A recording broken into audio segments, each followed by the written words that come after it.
So, we've considered the best arguments for God's existence and seen that they have some major shortcomings. But we have yet to consider arguments against God's existence. And this is something that we must do if we're truly concerned with discovering whether or not God exists. The most common such argument is called the problem of evil. And today, the most common evil that most people mention when making this argument is the Holocaust. It seems to many to be a direct piece of evidence that God does not exist.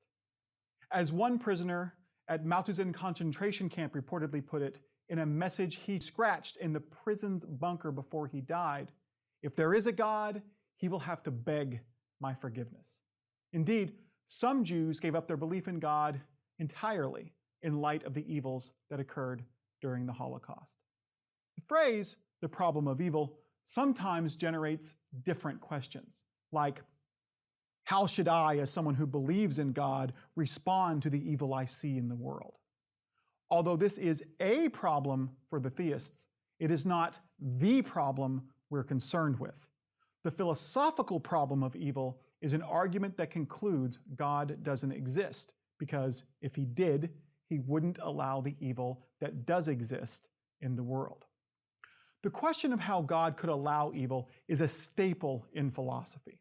In fact, it may even be older than the discipline itself. It is the central topic of the Old Testament book of Job, which is at least as old as the work of the earliest Greek philosophers. But in Job, the question is asked in a slightly different context. The existence of God is not up for debate. In Job's time, the existence of God was a given. In fact, as we've discussed, the ancient Hebrews believed in many gods. They just devoted themselves to one God, Yahweh. Job undergoes such great suffering, but never questions Yahweh's existence. Instead, the suffering makes him simply wonder why he should continue to worship a God that would allow him to suffer so much.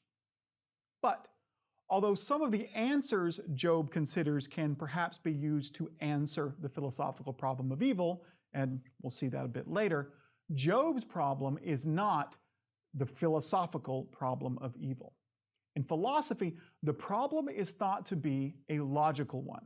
It seems that these two things cannot be true together.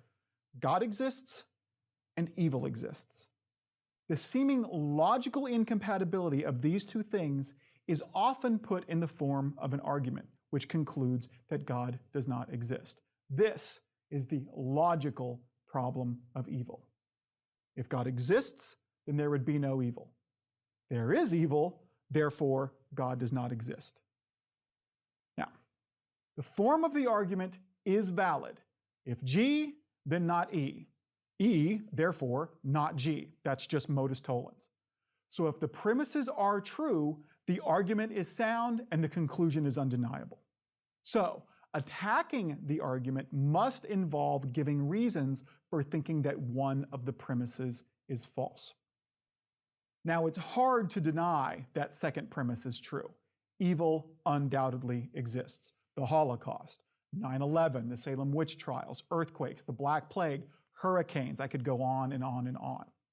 Interestingly, St. Augustine thought that evil didn't really metaphysically exist. Evil is just, he said, the absence of good. But he didn't really think that could solve the problem. After all, one could still wonder, well, if God exists, why is there an absence of good? Augustine endorsed a different solution that we'll see a bit later. The only premise to really challenge is that first one. Is it the case that if God existed, there would be no evil? Before we consider objections to this premise, let's consider reasons many think that the premise is true. As we discussed last lecture, by the traditional definition, God is triomni. He's all good, all powerful, and all knowing. Well, if he's all good, he certainly wouldn't want evil to exist. To desire evil is, well, that's evil. But if he's all knowing, God would know how to eliminate or prevent all evil. And if you're all knowing, you know everything. And if he's all-powerful, certainly God could do whatever is necessary to prevent all evil. God, it seems, would want, know how, and be able to eliminate all evil. And if anyone wants, knows how, and is able to accomplish something, it gets done. So, if God exists, it seems that there would be no evil. So at least initially, the first premise of the problem of evil is on very solid footing. However, there may be reasons to think that the first premise is false. After all, generally it's true that if you want, know how, and are able to get something, you will, unless you want something else more, but you can't have both. For example, if you can only have soup or salad with your dinner, you may want, know how, and be able to get the salad, but you won't if you want the soup more. So for God, maybe there is something else besides the elimination of evil that he wants more, but can't have without allowing evil to occur. But what might God want more than the elimination of evil? Well, to get to the bottom of this, we need to make a couple of distinctions. First of all, there are two different kinds of evil.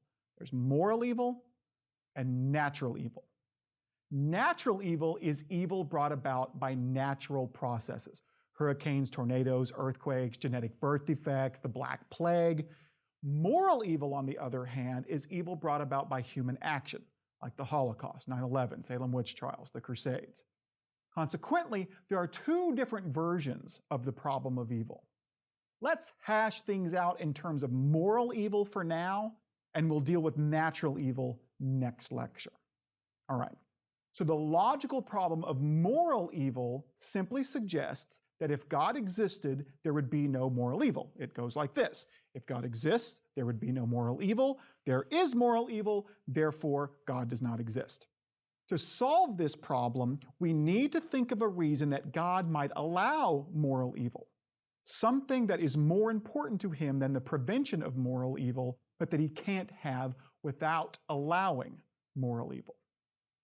Now, philosophers have made many suggestions, but the most popular by far is this.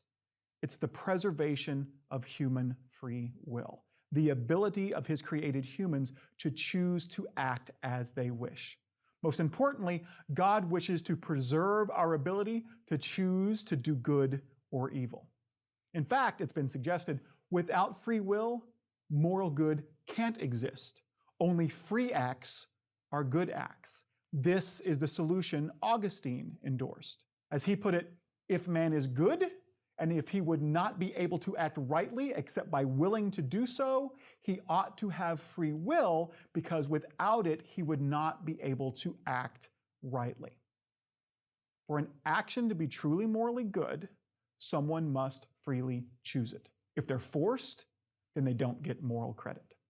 So, the argument goes, the preservation of free will is more important to God than the elimination of evil, because ensuring the possibility of moral good is more important than eliminating the possibility of moral evil. But he can't have both. So giving humans free will necessitates that evil will occur. God knows this, but he chooses to preserve our free will at the expense of allowing evil. Now, the first objection to this argument, this response to the problem of evil, may have already occurred to you. It's obviously possible to freely choose to do good. But if God wants us to freely choose to do the good, why didn't he just create a world in which everyone always freely chooses to do the good? That way, you could have both free will and the elimination of evil. But the fault of this objection, I think, is obvious. To grant his creatures free will, God must forgo controlling them. If they're controlled, then they're not free. But if he doesn't control them, he can't guarantee that they'll behave a certain way. He has no way to ensure that they'll always freely choose to do the good. So God can't directly create a world in which people always freely choose to do the good. The very nature of free will prevents it. God can create a world with free creatures and hope that they always choose to do the good, but no matter how things go, someone is probably going to freely choose to do evil. In fact, it may even be inevitable. As the Christian philosopher Alvin Plantinga suggests, it could be that every possible world in which there is free will is also a world in which evil is freely chosen. So since any world with free will is clearly better than one without, when God chooses the best possible world to create, which he must do so by definition, he has to choose one with free will and, consequently, moral evil in it. Many, even some atheists, agree that this solves the logical problem of moral evil. It doesn't demonstrate God's existence by any means, but it does demonstrate that the coexistence of God and some moral evil is at least logically possible. But this raises another related problem. Even granting that all possible worlds with free will could have evil, and that the best possible world would be one with both free will and evil, it's still the case that God would create the best possible world. By definition, he must do the best. Yet, when you look around, clearly this is not the best possible world. Our world would be much better off had a great number of evils never happened. It'd be a much better place. And many of these evils would not even require the elimination of free will. For example, clearly, if the Holocaust had never happened, our world would be a better place. So this is not the best possible world, and thus it can't have been created by God. Now, you might initially wonder how God could have prevented the Holocaust without interfering with free will, since the Holocaust was something that a human, primarily Hitler, chose to make happen. But making Hitler choose not to commit genocide against the Jews would have only interfered with the decision of one single person. It would not have eliminated free will altogether. And even if the preservation of free will in general is more important than the elimination of all evil, it doesn't seem that preserving one man's freedom to do a single horrible thing is more important than the lives of 6 million Jews. Now, what's more, to prevent the Holocaust, God didn't need to interfere with Hitler's free will at all. Why didn't God just give him a heart attack or cancer in 1930 and kill him then, and in that way? After all, isn't that the first thing people always say they would do if they could travel in time? Kill Hitler? And it's not just big world events. I'm sure you can think of events from your own life or from local headlines such that the world would be a better place if they had never occurred. And the prevention of many of them would not have required interfering with free will at all. God could, for example, prevent any auto accident by making the cars involved in the accident break down 10 minutes before the crash would have occurred. Of course, some evils make possible what are called second-order goods. A simple example, a friend's divorce, while sad, may be for the better. Perhaps that failed relationship taught them more about what they want in life and freed them up to meet the love of their life. Clearly, such an evil could be said to be justified in the name of that greater good.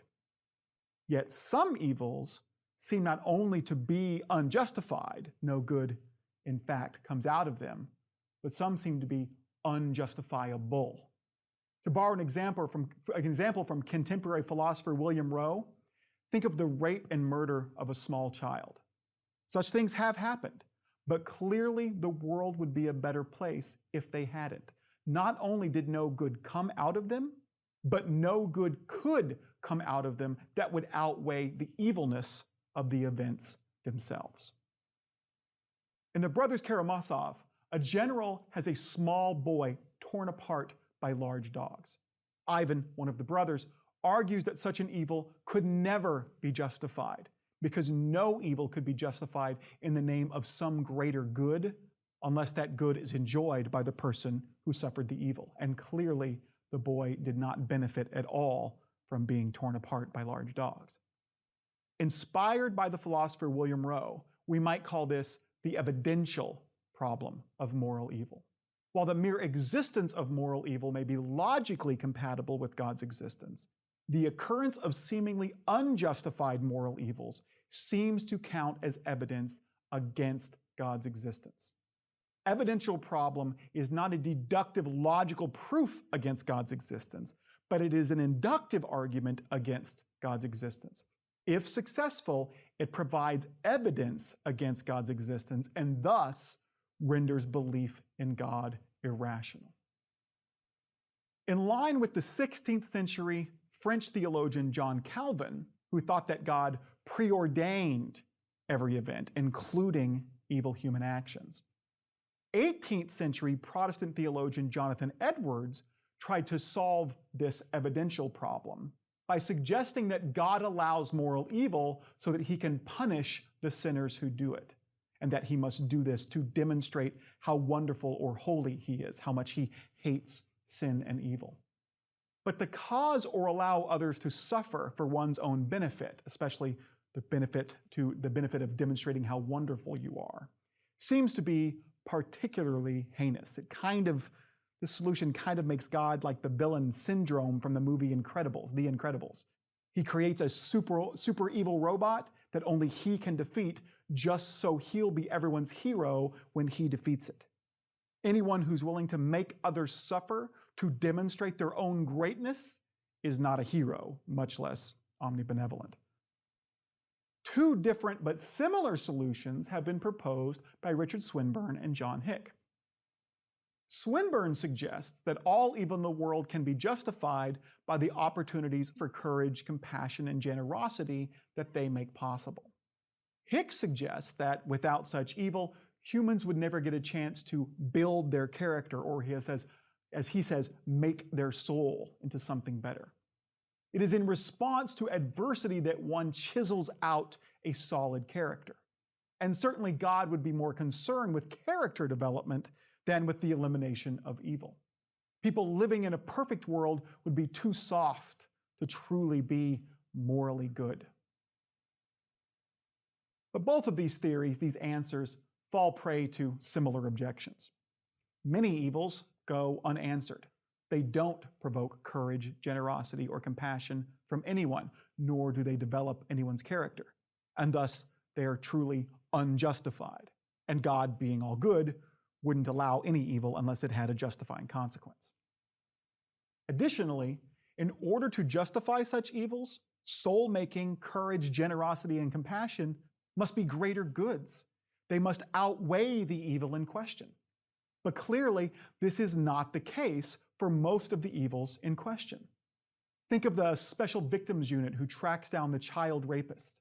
Yes, it took courage and compassion to accomplish that goal.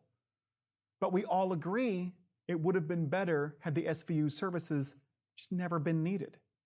Worse still, other evils clearly produce no good at all, like the small boy torn apart by large dogs in The Brothers Karamazov.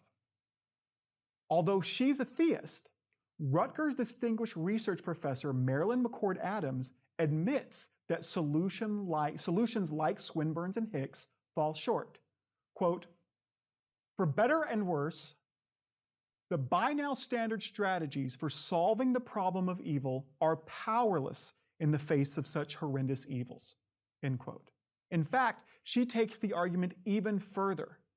God's moral perfection entails that God cannot allow anyone to suffer to such a degree that their life as a whole is not worth living.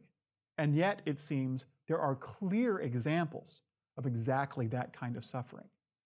Take the horrendous practice of gator baiting in the antebellum South, where white slave owners would steal the infant babies of their slaves and use them as bait to catch alligators. Clearly, for those babies, it would have been better had they never been born. In fact, it sounds so horrific, you might not even believe that that's true. But sadly, my research has suggested it is, and it convinced me. In fact, such things may not even be that surprising. Slavery, the Holocaust, when you dehumanize an entire race of people, it's easy to justify mistreating them in just about any way imaginable. Given her assumptions about God, Such evils force Adams to conclude that God takes everyone to heaven, everyone, where their existence can become worthwhile, and then guides them into appreciating why they wouldn't change a thing, even the fact that they suffered so horrendously. This, of course, is very unorthodox theology, but as a solution to the problem that we are concerned with, it also falls short. In fact, it merely begs the question.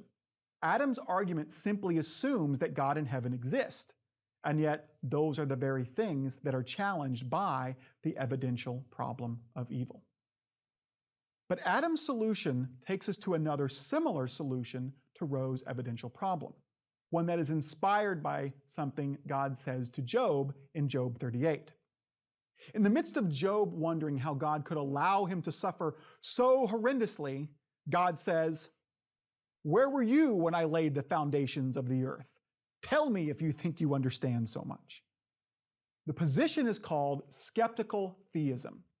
It doesn't articulate a reason for God to allow seemingly unjustifiable evils, but it does observe that it's possible that God has such a reason that we simply cannot detect.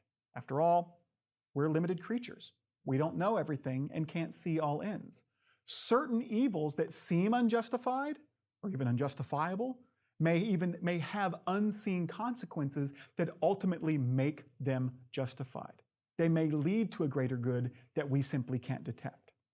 What's more, since God is all-knowing, he would be able to see all ends. And thus, if a justifying greater good does exist, he would know that allowing the evil in question would accomplish that good. To be clear, the skeptical theist does not claim to know that such greater justifying goods actually do exist. He instead suggests that the mere possibility that such goods could exist and that God could know about them when we wouldn't entails that seemingly unjustified evil cannot count as evidence against God's existence. In other words, if we see an evil that seems to be unjustified, it cannot count as evidence against God's existence because, for all we know, God has a reason for allowing that evil that we simply cannot detect. But there are issues with this line of reasoning. The first problem is rather complex and involves some probability calculus. If you're curious, I published a paper on this entitled A Refutation of Skeptical Theism. But the basic idea is this. The claim that seemingly unjustified evil does not reduce the probability of God's existence is a mathematically testable claim. Probability calculus is well defined and describes how observations affect the probability of statements given background information. And when you simply do the math, you will see that the observation of a seemingly unjustified evil does reduce the probability of God's existence and thus serves as evidence against it. Instead of going into all the mathematics, let me see if I could explain it with an example. Suppose you're throwing a costume party and you're wondering if your friend Johnny was able to make it. You look around, you don't see him anywhere. Does this mean it's less likely that he's there? Yes, even though he might have worn a costume so perfect that you wouldn't recognize him if he were there, the fact that you look around and don't see him is still some reason to think that he's not there. It reduces the probability that he is. It gives you more reason to think than you had before that he didn't make it. Well, likewise, when we see an evil so horrendous that it doesn't seem that there even could be a justifying reason to allow it, that lowers the probability of God's existence. Is it possible that God has a reason we can't detect for allowing it? Sure, it's possible. But not seeing one is still good reason to think there is no justifying reason, and thus lowers the probability that God exists. It serves as evidence against it. But another problem with skeptical theism is that it seems to render theism unfalsifiable and thus irrational. No matter how bad an evil is, the skeptical theist could always say, well, for all I know, God has a reason for allowing that. So even if an asteroid hit the Earth and destroyed all of human life but one person, that person could still just shrug his shoulders and go, for all I know, God has a reason for allowing this. So according to skeptical theism, nothing could ever count as evidence against God's existence. But as we've seen, when nothing can count as evidence against a hypothesis, that's a really good indication that it's an irrational hypothesis. That makes it untestable. Along the same lines, skeptical theism seems to lead to moral agnosticism. Taking skeptical theism seriously renders us incapable of making any moral judgments. After all, regardless of whether God exists, there could always be some unseen good consequence of an event that outweighs how evil that event is. No matter how evil or horrible something seems, it is possible that its occurrence was necessary for some other greater good that could have not been accomplished in any other way. Even if there is no God, we're still limited creatures. So for all we know, this is the case.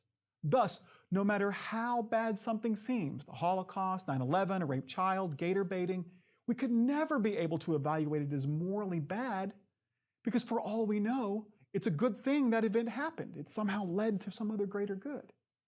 But if I can't know that such things like that are evil, what can I know?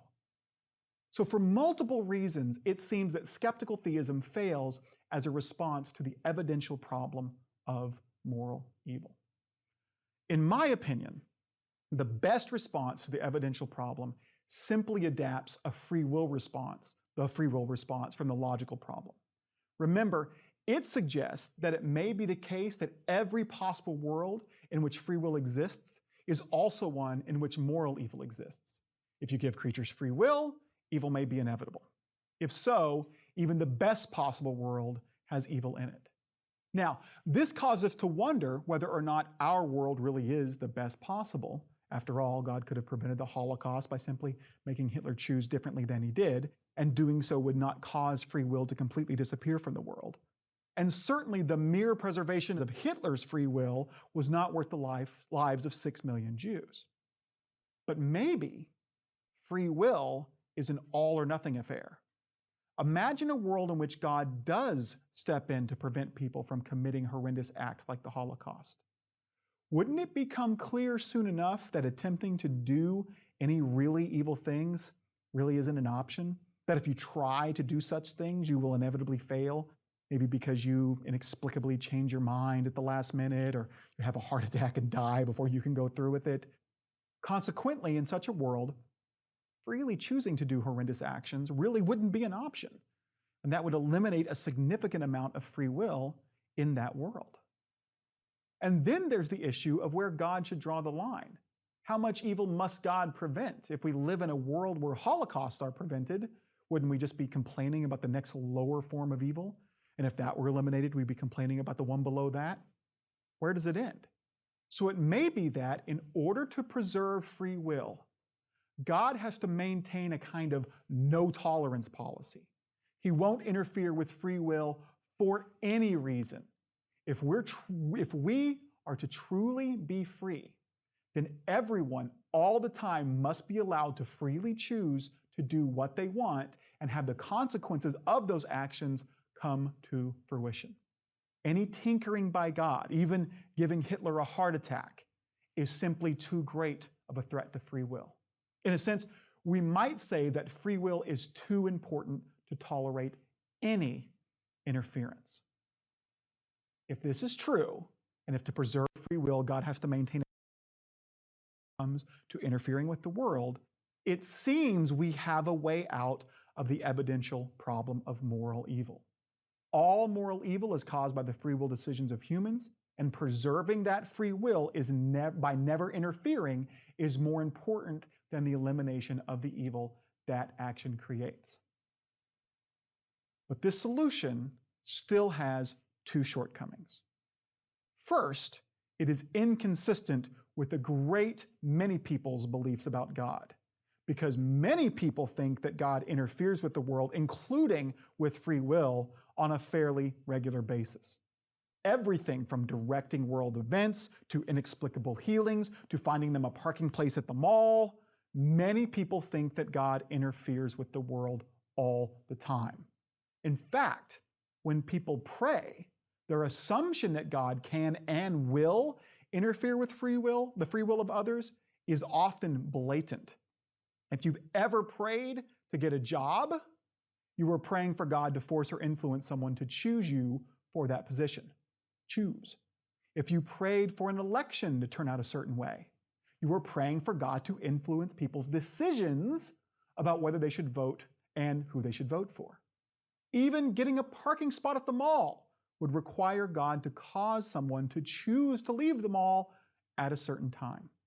To think that God has a no-tolerance policy when it comes to divine intervention is essentially to adopt a deistic view of God, one where God designed the universe, wound it up like a watch, and then just let it go. Needless to say, this is not a popular theology, not one that's usually considered compatible with Christianity or any of the major world religions. For example, the incarnation of Christ would be impossible on this view. The other shortcoming of this solution is that it doesn't address the other half of the problem of evil, the problem of natural evil. Since human free will in no way leads to earthquakes, tornadoes, hurricanes, and most genetic birth defects, and since we didn't invent viruses and bacteria, suggesting that God must never interfere with human free will does nothing to explain how an omnibenevolent God could allow such things, or more specifically, how such a being could create a world in which such things are inevitable. But it is to that question that we shall turn in the next lecture.